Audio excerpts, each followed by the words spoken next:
do's and don'ts for implementing the ETHNA system.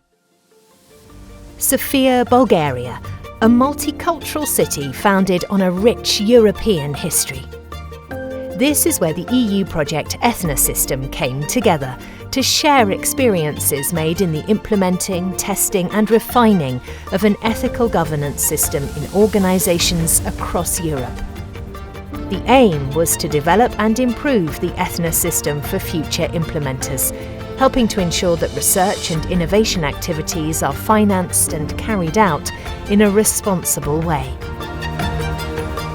If you want to implement ETHNA system really well, the first step is really understand what is going on in your institution and what are the needs and what are the pros, what are the cons, and what specifically you need to make more effort.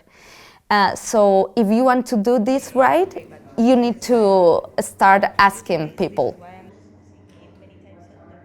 You need to develop through a living lab inside of your entity and your organization. The feeling could be, wow, there are a lot of resources in time, reconsider things and gain the motivation of people and so on.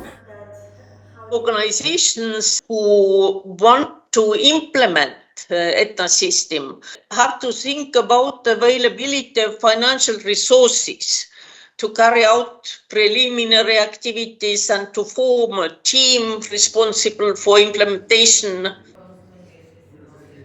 If you want to implement ETHNA system in a research performing organization, then it's definitely, my recommendation is to take the ETHNA system methodology and toolbox and use it, of course, adapt it to your own realities, but within the methodology or actually the toolbox, you will find a lot of good and practical hints how to set up such a structure. It would be also very important at the first stage to create a group that would go through all the ETHNA tools and try to adapt the language of that ETHNA tool to the reality of the organization. When it came to concrete contributions, for example, creating groups, they pointed to a heavy workload and the need of secure one's position in an uncertain situation. And so was also with steering committees of the funding programs and the managerial staff. They had a good attitude towards ETHNA ideas, but specific suggestions to make amendments were treated cautiously. The way it is designed, it's pretty much tailored to the larger, medium-sized and large organizations and institutions. For smaller organizations such as ARC Fund, it's impossible to follow it very thoroughly, step by step, because we just don't have the pool of people, of stakeholders large enough to participate in all the activities which are envisaged in the toolbox. You have to adequate to your institution. I think that's absolutely necessary, and if you don't so, maybe you can feel a little overwhelmed, and you can have negative feelings like, okay, I'm not doing this right, but maybe you don't have to do this part. You have to adequate to your situation. At the beginning, it is a bit scary when we read all those obligations we have to do. But in ETHNA system project case, there's flexibility. But getting the colleagues on board was a struggle, especially because the implementation plan envisages a lot of activities with internal stakeholders and also external stakeholders.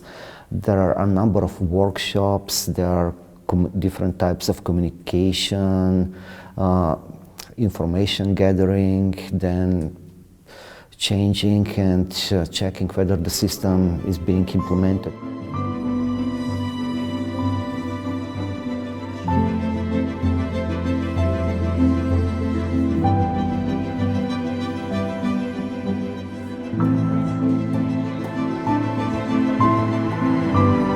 I think that is extremely essential to show all participants the importance of having an RRI topic within their research activities.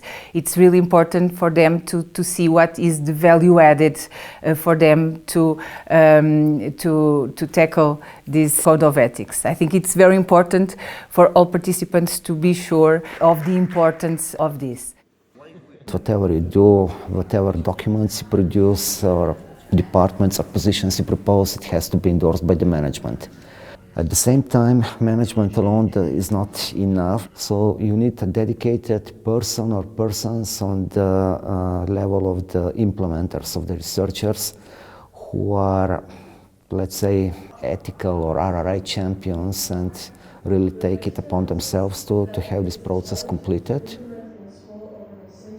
We have been talking with different companies with a specific size that probably they are prone to use ETHNA system.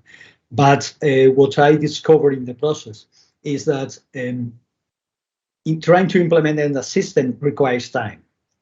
It's not a matter of just making some focus groups meetings and try to be evangelist of ethics codes, because it doesn't work. That is a process that you cannot force. If we think critically on the ETHNA system, obviously you cannot plan everything from before, and we have learned that. And we have learned as well that sometimes you are very ambitious and as well a bit naive about what is possible and what not. But that is part of the process, and we have learned that as well. But it's worthy as well, because at the end you see the results are coming and that things are changing at the university. But since you're not only introducing ethical tools, you are trying to change the culture of how we do research. And this needs time. From the way that ETHNA system is set up, it's better suited to handle more like the internal ethical questions of the university, while the external ethical questions needs to be handled in a more public discussion and with more public institutions, ethical structures than the ETHNA system is set up to provide.